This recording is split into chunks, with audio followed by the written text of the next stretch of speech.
समाजसेवीଙ୍କ ଯୋଗୁ ମାଙ୍କଡ଼ଟି ବିରଳ ଦୁଇ ମୁଣ୍ଡିଆ ମୃତ ଛୁଆକୁ ଜନ୍ମ ଦେଇ ମଧ୍ୟ ମା ମାଙ୍କଡ଼ଟି ସୁସ୍ଥ ଥିବାର ଜଣାଯାଇଛି। ସୂଚନା ଅନୁଯାୟୀ ମାର୍କଣା ରେଳ ଷ୍ଟେସନ ଗୋଦାମଘର ନିକଟରେ ଏକ ମା ମାଙ୍କଡ଼ ପ୍ରସବ ବେଦନା ସହ୍ୟ କରିନପାରି ଗଛରୁ ପଙ୍କ ପୋଖରୀରେ ପଡ଼ି ବହୁ କଷ୍ଟ ପାଉଥିବାର ଖବର ପାଇ ସ୍ଥାନୀୟ ଅଞ୍ଚଳର ସମାଜସେବୀ ମା ମାଙ୍କଡ଼ ନିକଟରେ ପହଞ୍ଚି ପଶୁ ଡାକ୍ତରଙ୍କ ସହାୟତାରେ ପ୍ରସବ କରାଇବାରେ ସାହାଯ୍ୟ କରିଥିଲେ। ବିଳମ୍ବ ହେତୁ ମା ମାଙ୍କଡ଼ଟି ଛୁଆ ଜନ୍ମ ଦେଇଥିଲା, ହେଲେ ତାର ଦୁଇଟା ମୁଣ୍ଡ ଆଉ ଛୁଆଟି ମରି ଯାଇଥିଲା। ମା ମାଙ୍କଡ଼ଟି ସୁସ୍ଥ ଥିବାର ଜଣାଯାଇଛି।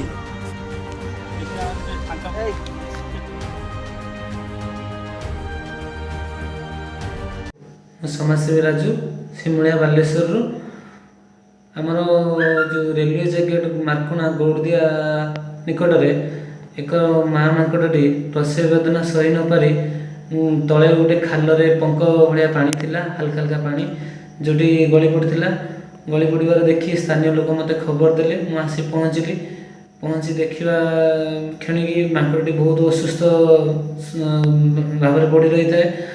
मोर बजरंग सेनार भाई मान को डाकी डॉक्टर को परामर्श क्रमे पिलाटी को आम जन्म कराइलु, जहाँफल कि डॉक्टर कहवा अनुजाई पिलाटी मृत होता कि जार कि दुईटी मुंड गोटे शरीर दुईटी मुंड थिला।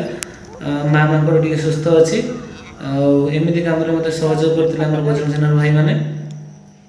ये मेसेज माध्यम समस्त को कहबी कि आपण आखपाखे खाली मनीष नुहे ता सहित गोरु गाई पशु जेकोसी जहाँ को भी दुख कष्ट देखिए ताले मत खबर देवे। मो व्यस्त जीवन समय बाहर कर आसी पहुँची से साहाय्य करी।